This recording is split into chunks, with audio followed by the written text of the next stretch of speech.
So we left off at the brush tool, which is located right here, right below the red eye tool. And the brush tool is pretty much the whole entire idea behind Photoshop.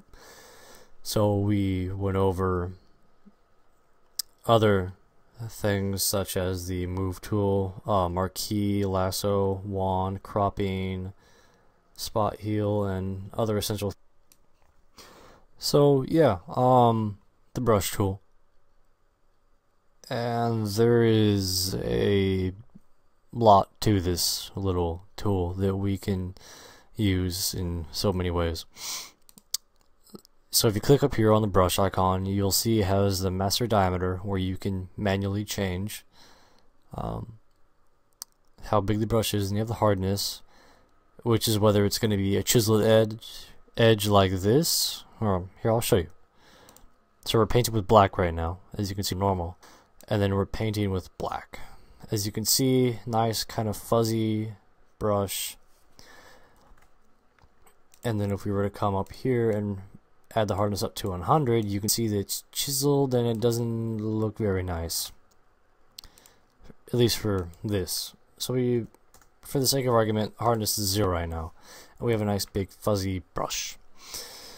So we have opacity. We can drop this down and it's kind of lightened, and oh look, we're darkening things, or the flow is also related to opacity in some mysterious way. No, flow is kind of like amplitude. It's like how much, and the opacity is just like the overall. So yeah, you have all these brushes that you can get. As you can see, these are your standard ones, and you can actually load. You can create brushes. You can load brushes, you can save, replace, and they have multiple presets that you can use as well by clicking this icon. And if you want to create a new brush or create a new preset, you can do so there.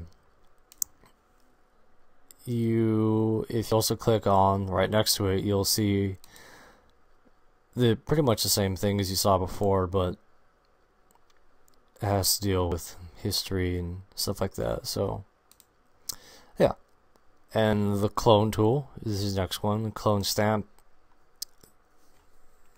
This pretty much is exactly what it sounds like. So you're gonna hold down Alt or Option, you're gonna click on one point, click on another point, and you can literally just paint, and you see how it paints over. And nothing really special unless you're gonna be making patterns. Pattern stamp tool.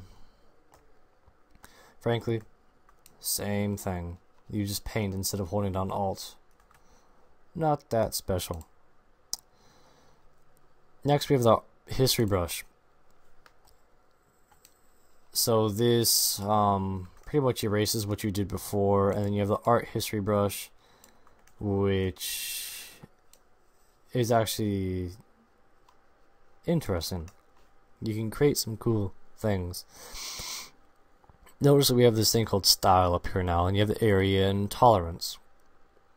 Well, my recommendation is just to simply play around. So you have tight, short,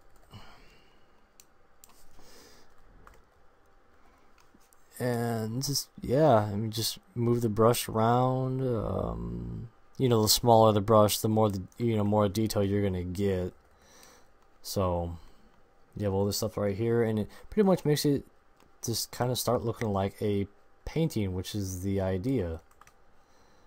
And you have type medium, and it's a little bit more loose and such. You have type long, that's even more, you can definitely tell. And then you have loose, medium, and yeah, you get the idea. So tolerance, you can add the tolerance to 100, and that all it does is just the colors, the colors that are involved and stuff like that. just play around with it. And you have the eraser tool. You have the eraser, background eraser, and magic eraser. Magic eraser works the same way as the wand.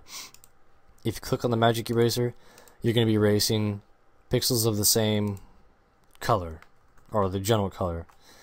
Background eraser works like the quick selection. It's going to erase colors that are kind of like it, but not really. I mean, there are other things that are irrelevant for us right now. And there's the standard eraser, which is a brush, which means you can adjust hardness, adjust the way it looks, and you want to erase some of that maybe with a graphic grunge brush, or you're old school and you just want to use the old-fashioned brush. Next is the paint bucket tool. Fill with black. You fill in a particular area with black, or maybe with white. Now, if you want to do the whole entire image, either of these hotkeys you can do. So if you were to hit D on the keyboard, like let's say we were to choose some colors, okay, red on that one, and then I don't know, kind of a fuchsia on the other one. So we have this one, and okay, really not that exciting. But let's say we wanted to get them back to normal. So if you look right here, you can click this icon, which restores it to black and white default colors, and the shortcut we see is D, and to switch them between colors is X. Hit D, goes back to black and white. Hit X, it toggles between them. So if we want to fill this whole entire layer with black, we would do Alt and Delete, or Option and Delete. Maybe we'll want it white, so we're going to do Control or Command Delete. So that's one way. And then the blur tool is what we call destructive editing.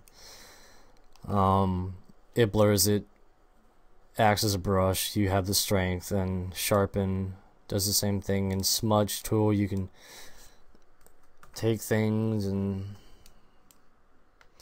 literally smudge them. You can see it working very, very slowly. But yeah, that's those three tools. And then you have the burn tool, which darkens things because you're burning it. And you have the dodge tool, which lightens things.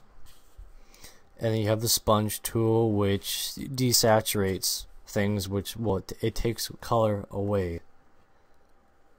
So if you increase the flow to 100%, you can see how it's taking the color away.